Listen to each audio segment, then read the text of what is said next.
Guys, welcome back to my channel for an all new episode recap of today's Days of Our Lives, January 29, 2026. So we start off with the mediation with Chad, Jennifer, Melinda, and Justin. Now they have the paperwork and they're going through it, signing off.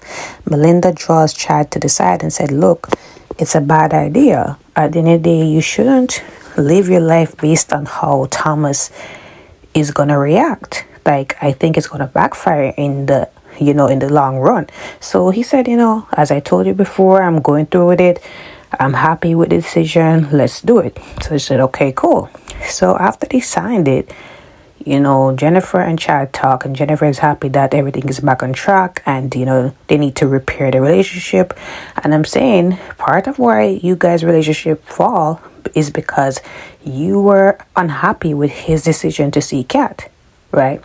That is because you want to control the narrative and you want to have a say in who Chad, decides to spend his personal time with.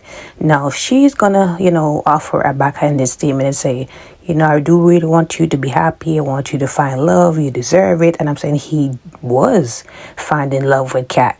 But again, because of what Kat did, which is quote unquote unforgivable in your eyes, he can't feel the need to go and date nobody else, pursue another relationship, because Abigail was that one true love of his life and he doesn't feel like he will be happy again.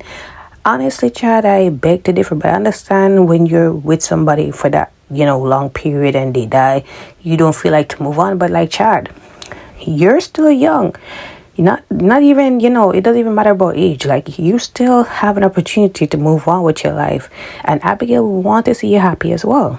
Now, at some point, they talk about Stefano's bones, and he is kind of happy that, there's some closure and that he won't be ridiculed or judged for his decision, especially now with the mediation, right? And Jennifer is just offering support, and she's sorry about what he went through in the crypt, and they hug and, they intend to get their relationship back on track and, help raise these kids together. So this scene was just really painful to watch with Ari, Holly, and Gabby, because it was a lot about their teen problems that I really don't really care to hear out. Talking about breaking out, talking about this Russian thing at the sorority that they may or may not want to do, talking about Sophia, and Sophia trying to punch Holly, and Ari was trying to defend her, saying that she's not in her great mental state of mind, and so maybe that's why that happened. Anyways, Gabby comes with some outfits for them for the Russian thing, and at first, Ari thought that it was news on, her uncle Gabriel, and Gabby said he's still in the operating room. Javi is not out yet. Javi said that he will update them as soon as he gets out. So they're just, worried about Javi and all that. At some point, Ari saying maybe this is pointless to do this Russian thing, and Gabby said no, continue the whole experience, go through with it, right? It might be fun. Now, at some point, she asked Ari about her love life, and Ari said she doesn't have anybody special, nobody of interest. She's not interested in the college guys. So, Gabby said, really? So how come you have a fake ID? So remember, Holly told her not to go through with this, and she still did. So remember, you can't hide nothing from your parents. We've been there, done that, done all the things you've done before. So we will find out.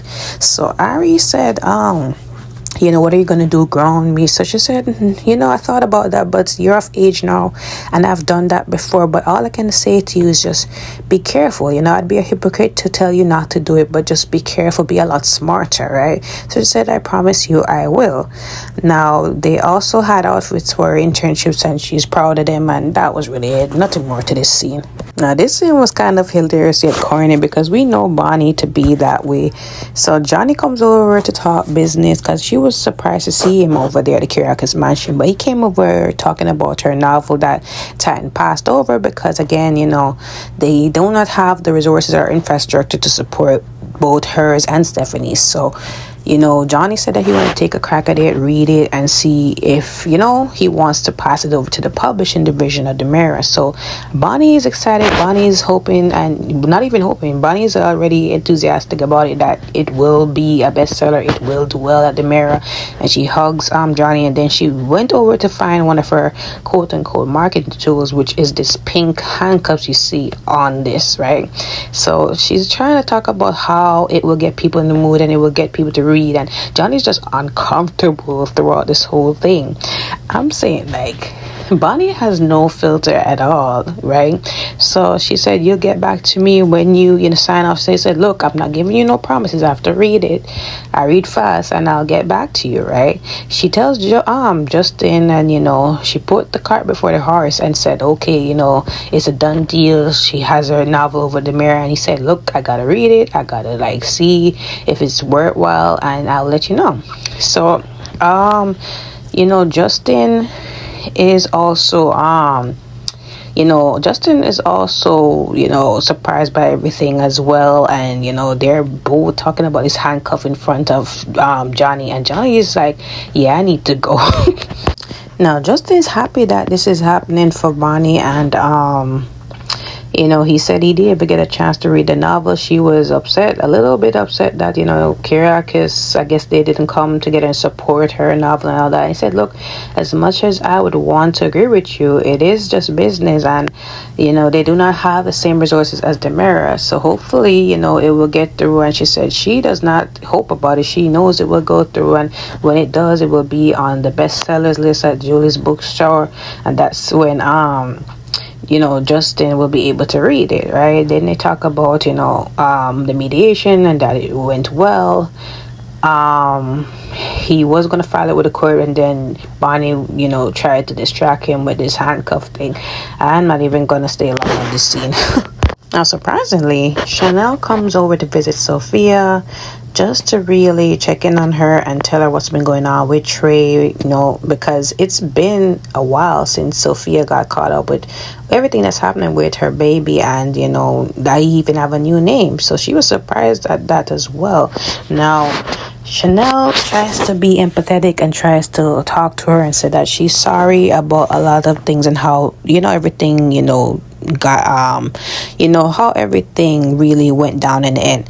So she apologized for how at the beginning of this whole thing that she and Johnny really let Sophia down, and it's been a lot of ups and downs, but she does assure Sophia that he's happy, he's healthy, he's taken care of. She shows him pictures, and Sophia gets a little bit sad about this all. At some point, Chanel feels nauseous, and she takes some peppermints, and Sophia can pinpoint, okay, yeah, this girl is pregnant. At this point, I know from the look in her face that she's bound to do something to mess up Chanel's pregnancy. We already know. Anyways, Chanel asks her if there's anything she wants to say, get off her chest to her or Johnny or both of them in the by writing a note. So she said no. At this point, she just doesn't want to see the phone no more, because maybe the pregnancy upset her. So again, this girl is unhinged. She's about to do some kind of damage to Chanel and Johnny. Now she comes home and tells Johnny about what happened with the whole meetup with Sophia, and she was telling him that it was really strange because she wasn't talking, and then she wasn't able to talk back, and she was trying to be understanding, empathetic, show her pictures of Trey, and she even mentioned to Sophia that, hey, when you get out of here, maybe you can be a part of the baby's life if you wish to. And Johnny was not having that. Johnny was saying, like, look, the things that she has done to us, other people, she's not in her right mind, like with supervision. So she said, of course, we can't trust her, but I was just trying to get on the right page. He's going to be in the same town as us. I just want us to all be cordial and get along. Also,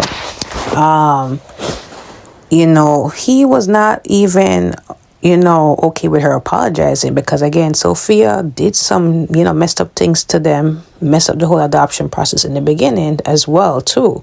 So, He also told her about the bones in the crypt. He did some business as well.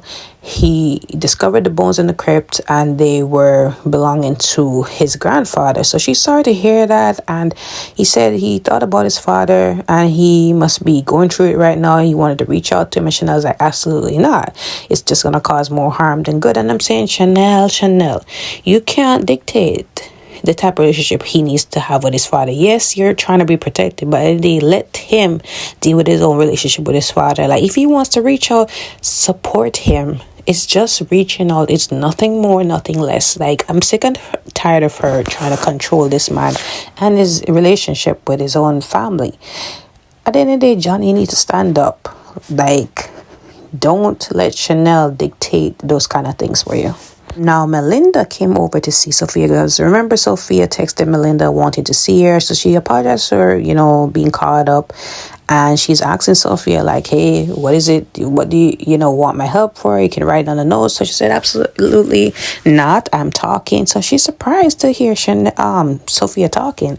So she said, like, this is a breakthrough. Oh, my gosh. So she said, no, it's not. I have been like this, all the time.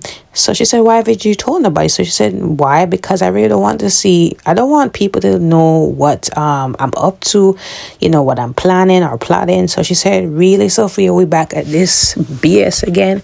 So anyways, she told her about Chanel's visit, and she said, how did that go? So she said, it went how it went, and I noticed that Chanel is pregnant. I don't think she and Johnny should be raising my baby, especially now that they're pregnant. They're not gonna pay Trey any mind. They're just gonna toss him around like he's yesterday's news. And she said, look, I've heard that Trey is doing very well. He's happy, he's healthy, he has a lot of people that love him, and you need to get rid of this obsession that you have with Johnny and Chanel. Like, they have done nothing to hurt you, right? It's unhealthy. Like, you need to take your meds, go seek therapy, and get out of here, start your life over. And she said, yes, I'm trying to have a new life, but I'm not happy with them having my baby. I need you to legally do something, whatever challenge you need to do. And of course, Melinda's trying to go on straight and narrow, but you know what Sophia means when she means using Melinda's special talents to get what she wants. But Melinda is not having it, right? Now, Melinda also said that she appreciates Sophia for being quiet about her involvement in everything. And she said, of course, I will keep quiet because, I can't tell anybody that I'm talking, so they won't know that you were involved. So she said, thank you. I don't believe her. I think she's going to use that in the end, but at some point she has the book and she has some pills in the jar. I don't know if she's going to use that to hurt Chanel in some way, but gosh, she's up to no good. But anyways, guys, comment below your thoughts on today's episode. Don't forget to like, follow, and subscribe to my channel. I will see you guys tomorrow.